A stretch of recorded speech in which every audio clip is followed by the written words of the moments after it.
এ হিন্দু এ মুসলিম, এ বাপ মার পিছনে প্রথম পয়সা ব্যয় করে না। হিন্দুদের দুর্গা পূজায় ছেলে জামা কাপড় কিনছে, বাপের জামা ধুতিটা ভালো দামি কিনলো না, শ্বশুরের মালটা বেশি করে কিনলো। নিজের মায়ের শাড়িটা ভালো দামি কিনলো না, শাশুড়ির শাড়িটা দামি কিনলো। এ মুসলমানরা ঈদ করে, ঈদ হিন্দুদের দুর্গা পূজা, মুসলমানদের ঈদ। মুসলমানরা ঈদে মার্কেটিং করছে, বাপের লুঙ্গিটা দামি কিনলো না, বাপের লুঙ্গির দাম নিল 300 টাকা, আর শ্বশুরের লুঙ্গির দাম নিল 1000 টাকা। শুধু তাই নয়, অভাগিনী মায়ের শাড়িটা নিল 500 টাকায় কি 1000 টাকায়, আর শাশুড়ির শাড়িটা নিল 3500 টাকায়। আর ওই শ্বশুর শাশুড়িদেরকে বলি কি হিন্দু কি মুসলিম, এরা এতটাই নির্লজ্জ অভদ্র। কোনোদিন কোনো শ্বশুর শাশুড়ি কি হিন্দু কি মুসলিম, কোনোদিন কোনো শ্বশুর শাশুড়ি তার জামাইকে বলল না, বাবা আমি 20 বছর পরে আমার মেয়েকে তোমাকে দেওয়ার কারণে আমি শ্বশুর বাবা হয়েছি বা আব্বা হয়েছি। আমার শাড়ি, আমার লুঙ্গিটা যদি, আমার ধুতি বা লুঙ্গির দাম যদি 500 টাকা হয়, যে তোমার জন্মদাতা বাপ তার লুঙ্গির দামটা কত বাবা? কোনোদিন জিজ্ঞাসা করলো না। কোনো শ্বশুর শাশুড়ি পেয়েছে অমনি নিয়ে নিল। ছি ছি ছি ছি ছি ছি, লজ্জা করা উচিত শ্বশুর শাশুড়িদের। আর জামাইদেরকে বলছে অনুরোধ করে, পৃথিবী ধ্বংসের লক্ষণ হলো, প্রফেট মুহাম্মদ সাল্লাল্লাহু আলাইহি সাল্লাম বলেছেন, এই পৃথিবী শুরু হয়েছে একদিন, এই পৃথিবী ধ্বংস হবে একদিন। পৃথিবী ধ্বংসের একটা লক্ষণ হলো নিকটবর্তী লোকের সঙ্গে মহব্বত থাকবে না, নিকটবর্তী লোকের সঙ্গে মহব্বত থাকবে না, দূরবর্তী লোকের সঙ্গে মহব্বত তৈরি হবে। ঠিক না বেঠিক? নিজের বাপের প্রতি ভক্তি শ্রদ্ধা সম্মান কম, নিজের বাপের প্রতি ভক্তি শ্রদ্ধা সম্মান কম, শ্বশুরের প্রতি ভক্তি শ্রদ্ধা সম্মান বেশি। অভাগিনী মায়ের প্রতি ভক্তি শ্রদ্ধা সম্মান কম, শাশুড়ির প্রতি ভক্তি শ্রদ্ধা সম্মান বেশি। নিজের মায়ের পেটে ভাইয়ের প্রতি ভালোবাসা কম, স্ত্রীর ভাইয়ের প্রতি ভালোবাসা, শালার প্রতি ভালোবাসা বেশি।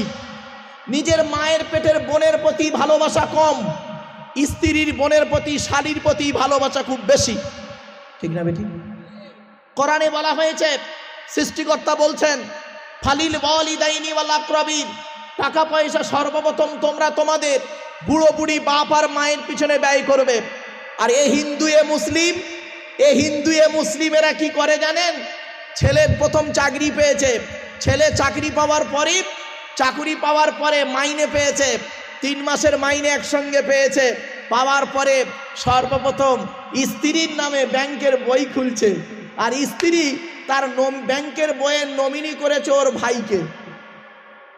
বুঝতে পারেননি কথাটা? ওর বইয়ের নামে ব্যাংকের বই খুললো আর বউ নমিনি করলো তার ভাইকে। ছি ছি ছি ছি ছি ছি। এ হিন্দু, এ মুসলিম, বিবেককে প্রশ্ন করো। আর একটা কথা আপনাদের বলছি, ফর্সা রং তৈরি করার মালিক কে? জোরে বলুন। কালো রং তৈরি করার মালিক কে? তাহলে কালো রং, ফর্সা রং যদি তৈরি করার মালিক আল্লাহ বা সৃষ্টিকর্তা হলো, এই হিন্দু মুসলমানেরা, কালো মেয়েকে বিবাহ করতে গেলে 20,000 টাকা এক্সট্রা লাগে কেন? লজ্জা করে না? এই কোরআনে লেখা আছে, অমিন আয়াতিহি খালকুস সামাওয়াতি ওয়াল আরদি ইখতিলাফু আলসিনাতিকুম ওয়া আলওয়ানিকুম। 21 নম্বর পারার 5 নম্বর পৃষ্ঠা 7 নম্বর লাইন, সূরার নাম সূরা রুমের মধ্যে বলা হয়েছে, হে মানব জাতি, এখানে হিন্দু মুসলমান কোনো পার্থক্য করেনি, হে মানব জাতি, আমার নিদর্শনগুলির মধ্যে থেকে একটা নিদর্শন হলো তোদের গায়ের রংটা আমি সৃষ্টিকর্তা আলাদা করেছি, তোদের মুখের ভাষাটা আমি সৃষ্টিকর্তা আলাদা করেছি। তাহলে কালো মেয়েকে বিবাহ দিতে গেলে কেন এক্সট্রা 20,000 টাকা লাগে? কালো মেয়েকে বিবাহ দিতে গেলে দেখবেন কি হিন্দু কি মুসলিম, মেয়ের বাপের মাথার চুল উড়ে চলে যায়। ঠিক না বেঠিক? প্রফেট মুহাম্মদ সাল্লাল্লাহু আলাইহি সাল্লাম বলেছেন, কোন পুরুষ যদি কোনো নারীকে অর্থের লোভে বিবাহ করে, আল্লাহ পাক তার অর্থটা নি করে দেবে, ও টাকা বেশি দিন থাকে না। কোন পুরুষ যদি কোনো নারীকে রূপের লোভে বিবাহ করে, সৃষ্টিকর্তা তার রূপটাও বেশি দিন রাখবে না। ধরুন 16 বছরের সুন্দরী নারীকে বিবাহ করলেন বাদুড়িয়ার যুবক, 16 বছরের অতীব সুন্দরী নারীকে বিবাহ করলে 4টে বাচ্চা হয়ে যাওয়ার পরে দেখবে গালটা তুবড়ে বসিরহাট থেকে বারাসাতে চলে গেছে। রূপ কোথায় গেল? প্রফেট মুহাম্মদ সাল্লাল্লাহু আলাইহি ওয়াসাল্লাম বলেছেন, বুদ্ধিমান পুরুষ হলো সেই যে নাকি সৃষ্টিকর্তাকে খুশি করার জন্য, নবীর সুন্নতকে আদায় করার জন্য নিঃস্বার্থভাবে একটা মেয়েকে বিবাহ করবে, সুখের দিনে সুখটা ভোগ করবে, দুঃখের দিনে দুঃখটা সহ্য করে সৃষ্টিকর্তার আরাধনা উপাসনা করে পৃথিবীর জমিন থেকে চলে যাবে। ওটাই হবে ওদের জন্য স্বর্গ বা জান্নাত। জোরে বলুন। আর একটা প্রশ্ন করছি, আপনাদের এলাকায় আমি একটু ল্যাঙ্গুয়েজটা, ভাষাটা একটু লো কোয়ালিটির করছি, ইচ্ছা করে ভাষাটা একটু লো কোয়ালিটির করছি, ক্ষমা চেয়ে নিচ্ছি আগে থেকে। ভাষাটা একটু লো কোয়ালিটির করছি, খারাপ সেন্স নেবেন না, ক্ষমা চেয়ে নিলাম আগে। আপনাদের এলাকায় পাঁঠা বিক্রি হয়? আরে ভাই বলুন না, পাঁঠা বিক্রি হয়? খাসি বিক্রি হয়? খাসি, ওই পাঁঠা ওই খাসির কথা বলিনি। দুপায় পাঁঠা দুপায় খাসি। ছেলের বাপের কবর কেনার জায়গা কম পড়ে, মেয়ের বাপের কাছ থেকে নেয় বিয়ের পণ।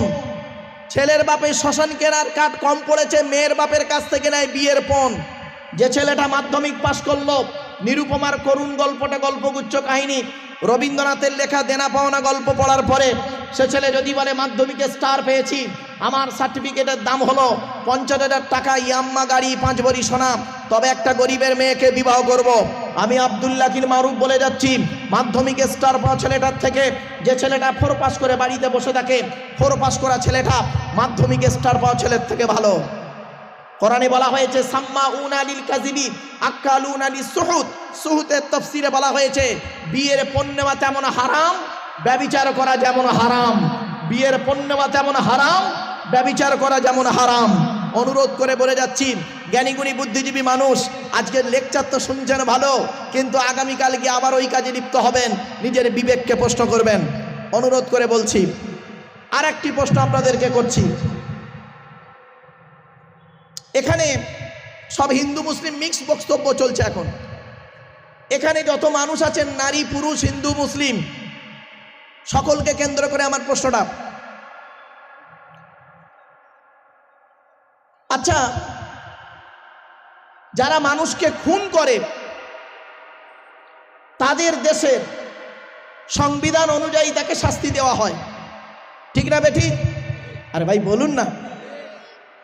যারা মানুষকে খুন করে তাদের দেশের সংবিধান অনুযায়ী তাদেরকে শাস্তি দেওয়া হয়।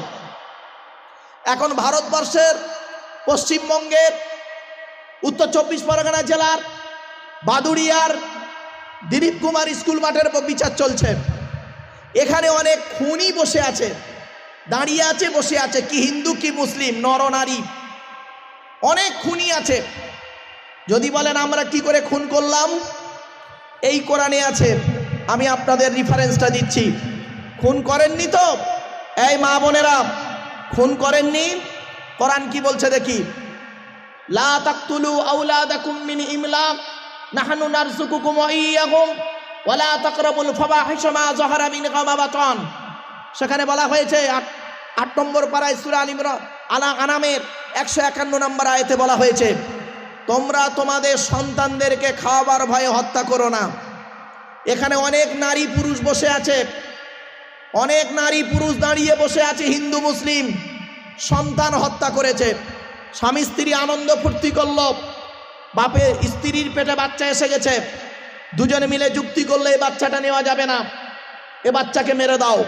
499 টাকা দামের ট্যাবলেট খাইয়ে ইনজেকশনের মাধ্যমে, ওয়াশের মাধ্যমে বাচ্চা মেরে দিয়েছেন।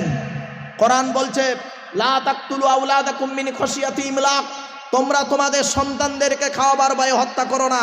নাহনু নারযুকুকুম ওয়া ইয়্যাহুম, আমি সৃষ্টিকর্তা, তাদেরও খাওয়াই তোমাদেরও খাওয়াই। সন্তান হত্যা হলো পৃথিবীর সবথেকে নিকৃষ্ট কাজ। এখানে কত মানুষ বসে আছে, সন্তান হত্যা করে বসে আছে, ডাইরেক্ট ইনডাইরেক্ট। চলুন ওই সমস্ত মৃত সন্তানদেরকে পরকালে সৃষ্টিকর্তা তুলবে, জীবিত করে জিজ্ঞাসা করবে, ওয়াইজাল মাউউদাতু সুইলাত বিআইয়ি যামবিন কুতিলাত, ওই সমস্ত মৃত সন্তানদেরকে সৃষ্টিকর্তা জীবিত করে জিজ্ঞাসা করবে, এই মা বোনেরা ভালো করে শুনে নাও, ওই সমস্ত জীবিত ওই সন্তানদেরকে, মাসুম মাসুম বাচ্চাদেরকে জিজ্ঞাসা করবে, ওয়াইজাল মাউউদাতু সুইলাত বিআইয়ি যামবিন কুতিলাত, তোমাদের পিতামাতা তোমাদের কোন অন্যায়ের কারণে হত্যা করেছিল? ওই মাসুম মাসুম বাচ্চারা বলবে, ওগো দয়াময়, আমরা হত্যা হতে চাইনি, আমাদের বাপ আর মা আনন্দ ফুর্তি করলো, বাপের পিষ্ট হতে মায়ের পেটে এলাম, বাপ আর মা দুজনে মিলে যুক্তি করে 499 টাকা দামের ট্যাবলেট খাইয়ে ইনজেকশনের মাধ্যমে আমাদেরকে মেরে দিয়েছে। আজকের দিনে যদি জাহান্নাম বা নরকে যদি দিতে হয়, তাহলে ওই বাপ আর মায়ের বিচারটা আগে করো, তারপরে আমার বিচার যা হয় করিও। এখানে যারা বসে আছেন দেখে মনে হচ্ছে ফেরেশতা, গালে দাড়ি দেখেছেন, পেকে গেছে দাড়ি, এখন দাড়ি পেকে গেছে, 50 বছর বয়স হয়ে গেছে, মানে ভাববেন না ফেরেশতা হয়ে গেছেন। অতীতটাকে একবার চিন্তা করুন, যখন আপনার বয়স 20 বছর ছিল, এই দিলীপ কুমার এলাকার বাদুরিয়ার কত নারী, সুন্দরী নারীরা তোমার চোখ থেকে ফাঁক যায় নাই। হে নারী, হে পুরুষ, তুমি বহু ব্যভিচার পাপ কাজে লিপ্ত হয়েছ।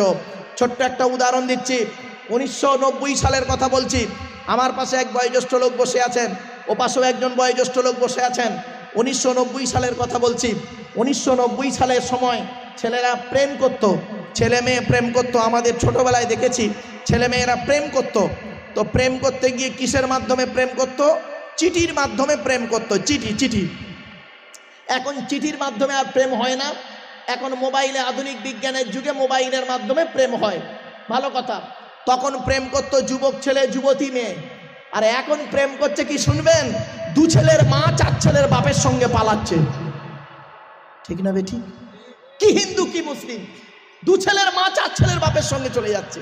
ছি ছি ছি ছি ছি, লজ্জা করা উচিত। কি হিন্দু কি মুসলিম।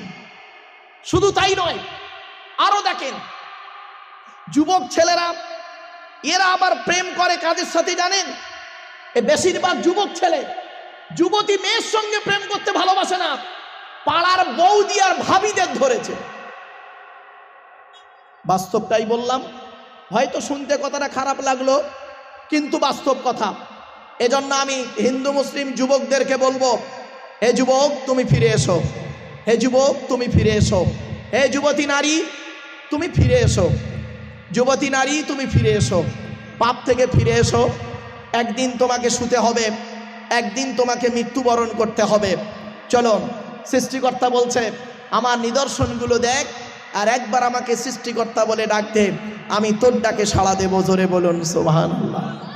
আমার বাপেরা, এতক্ষণ আমি আপনাদেরকে জাস্ট, আমার 8টা-10টা টাইম ছিল, প্রায় 9:45 পার হয়ে গেছে।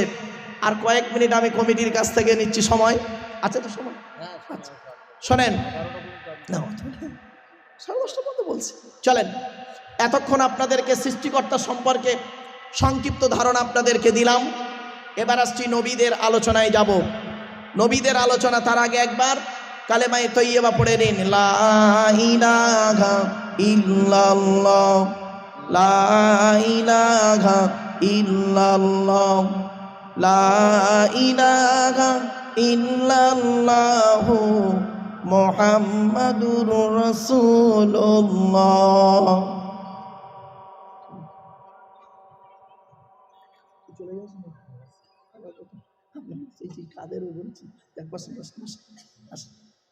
আমার বাপেরা, নবী সম্পর্কে আলোচনা এবার আমি আপনাদের কাছে করব। শুনে নিন, আল্লাহ সম্পর্কে কিছু আলোচনা করেছি এতক্ষণ, নবী সম্পর্কে আপনাদের কাছে কিছু আলোচনা করছি, শুনে নিন, খুব গুরুত্বপূর্ণ কথা। আচ্ছা বাবা, নবীদের পরিচয় কটা বলেছিলাম? 3টে। কি কি? 1 নাম্বার, যিনি নবী হবেন তার চরিত্র উত্তম হতে হবে। পৃথিবীতে যত নবী এসেছেন প্রত্যেক নবীর চরিত্রকে আল্লাহ পাক উত্তম করে পাঠিয়েছে। জোরে বলুন সুবহানাল্লাহ। 2 নাম্বার, যিনি নবী হবেন তার উপরে আল্লাহর তরফ থেকে ওহী নাযিল হতে হবে। 3 নাম্বার, যিনি নবী হবেন তার দ্বারাই অলৌকিক ঘটনা ঘটতে হবে, 1টা হোক বা 50টা হোক। পৃথিবীতে যত নবী এসেছেন প্রত্যেক নবীর মাধ্যমে আল্লাহ পাক 1 থেকে 50টার ভিতরে অলৌকিক ঘটনা দেখিয়েছেন, যাকে বলে মুজিজা। কিন্তু আমার নবী, বিশ্ব নবী মুহাম্মদ সাল্লাল্লাহু আলাইহি ওয়াসাল্লামের মাধ্যমে আল্লাহ পাক 1000-এরও বেশি মুজিজা দিয়েছেন। জোরে বলুন সুবহানাল্লাহ।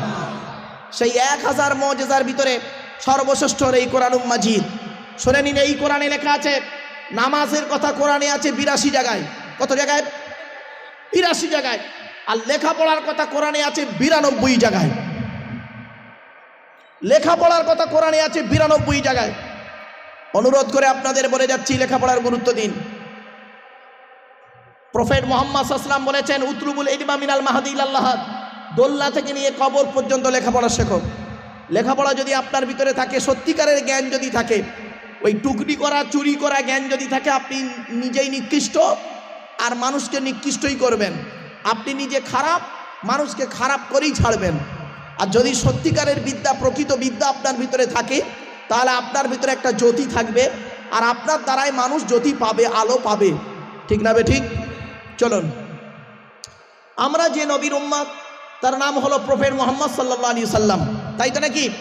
চলুন, আচ্ছা, মুহাম্মদ সাল্লাল্লাহু আলাইহি সাল্লাম কোন বংশে জন্মগ্রহণ করেছেন? কুরাইশ বংশে। কুরাইশটা কে? শুনে নিন।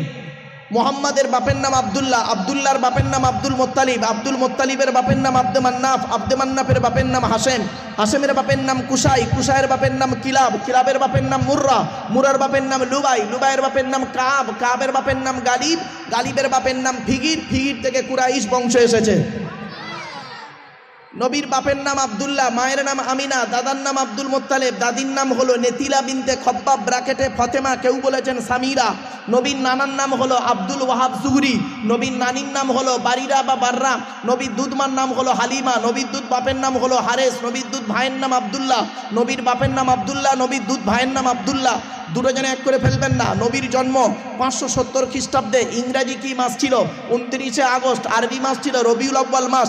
12 তারিখ, মতান্তরে 9 তারিখ, সোমবার শবে সাদেকের সময় আরবের মক্কা নগরে কুরাইশ বংশে নবীর জন্ম।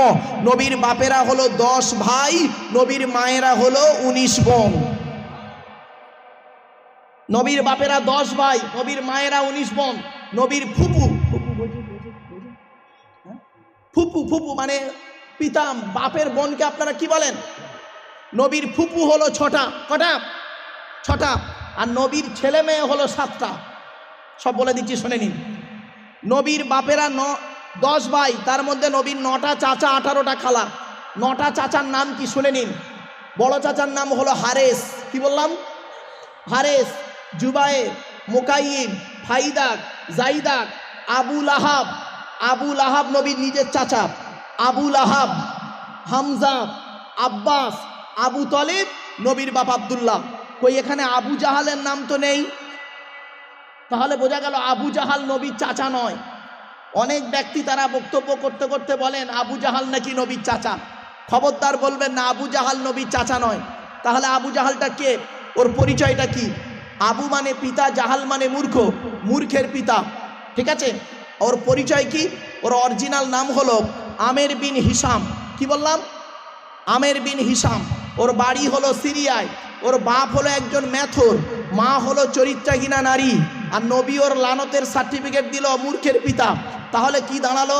যার নাম হলো আমের বিন হিসাম, যার বাড়ি হলো সিরিয়ায়, বাপ হলো মেথর, মা হলো চরিত্রহীনা নারী, আর নবী তার লানতের সার্টিফিকেট দিল মূর্খের পিতা। তুমি বক্তা তাকে নবী চাচা বলে ওয়াজ করলে, আর জনগণ তোমার কথাই সুবহানাল্লাহ বললো। একটু বিবেককে প্রশ্ন করুন। বাপেদের অনুরোধ করে বলে যাচ্ছে আবু জাহাল নবীর চাচা নয়। চলুন, প্রফেট মুহাম্মদ সাল্লাল্লাহু আলাইহি ওয়াসাল্লাম, হিন্দু মুসলিম যারা বক্তব্য শুনছেন ভাইরা, প্রফেট মুহাম্মদ কাদের নবী? আচ্ছা, নবী মুহাম্মদ সাল্লাল্লাহু আলাইহি ওয়াসাল্লাম কাদের নবী? জোরে বলুন। সবার নবী। তার দলিল কি? এই কোরআন। এই কোরআনই আছে। আল্লাহ বলছেন 9 নম্বর পারা 9 নম্বর পৃষ্ঠার 11 নম্বর লাইন, সূরার নাম সূরা আরাফ, আল কোরআন। কুল, নবী তুমি বলো, ইয়া আইয়ুহান নাস, হে মানব জাতি। আবার সেই হিন্দু মুসলমান আল্লাহ পার্থক্য করেনি। হে মানব জাতি, কুল ইয়া আইয়ুহান নাস, নবী তুমি বলো, হে মানব জাতি, ইন্নী রাসূলুল্লাহ ইলাইকুম জামিয়া, মুহাম্মদকে আল্লাহ বিশ্বের কুল কায়নাতের রসুল করে পাঠিয়েছে। জোরে বলুন সুবহানাল্লাহ। তাহলে মুহাম্মদ সাল্লাল্লাহু আলাইহি ওয়াসাল্লামকে নিয়ে হিন্দু, মুসলিম, জৈন, ব্রাহ্মণ, খ্রিস্টান সকলে গবেষণা করতে পারেন। আমি সকল ধর্মের মানুষদেরকে আমি আহ্বান করছি, আপনারা পবিত্র কোরআনের বাংলা অর্থ, অনুবাদ, ব্যাখ্যাগুলো পড়ুন। শুধু তাই নয়, মুহাম্মদ সাল্লাল্লাহু আলাইহি ওয়াসাল্লামের জীবনীটা আপনারা বাংলায় বের হয়ে গেছে, সেগুলো পড়ুন, পড়লেই বুঝতে পারবেন। চলুন, কয়েক কটা উদ্ধৃতি আমি আপনাদেরকে পেশ করছি। এক নাম্বার, প্রফেট মুহাম্মদ সাল্লাল্লাহু আলাইহি সাল্লাম সাধারণ মানুষের মতো তিনি একজন মানুষ ছিলেন না, পার্থক্য ছিলেন। তিনি মানুষ ছিলেন, আমি অস্বীকার করি না তিনি মানুষ নন, তিনি মানুষ, তিনি বাশার, তবে লাইসা কাল বাশারি। মুহাম্মদ সাল্লাল্লাহু আলাইহি ওয়াসাল্লাম বাশার, মুহাম্মাদুন বাশারুন, মুহাম্মদ সাল্লাল্লাহু আলাইহি ওয়াসাল্লাম একজন মানুষ, লাইসা কাল বাশারি, আমার আপনার মতো কোয়ালিটি কোয়ান্টিটির মানুষ তিনি ছিলেন না। ইয়াকুতুন হাজারুন, ইয়াকুত একটা পাথর, লাইসা কাল হাজারি, সাধারণ পাথরের মতো পাথর নয়। আপনারা হাতে আংটি ব্যবহার করেন, আংটিতে পাথর থাকে, আর বালির ভিতরেও পাথর পাওয়া যায়। ও পাথর ইও পাথর, দুটো কিন্তু এক নয়। অনুরোধ করে বলছি, মাঠে ফসল ফলানোর জন্য আপনারা ইউরিয়া বলে একটা সার ব্যবহার করেন, ইউরিয়া দেখেছেন তো? আর হোমিওপ্যাথি ওষুধ দেখেছেন? দুধ থেকে দুটো দেখতে এক লাগে না? দুটো খেয়ে দেখবেন, একটা খেলে সারবে, অপরটা খেলে সরবে। পার্থক্য এই জায়গাটায়। জ্ঞানীগুণী বুদ্ধিজীবী মানুষ, চলুন টু দি পয়েন্টের উপরে দু একটা কথা নবী সম্পর্কে বলে দিচ্ছি।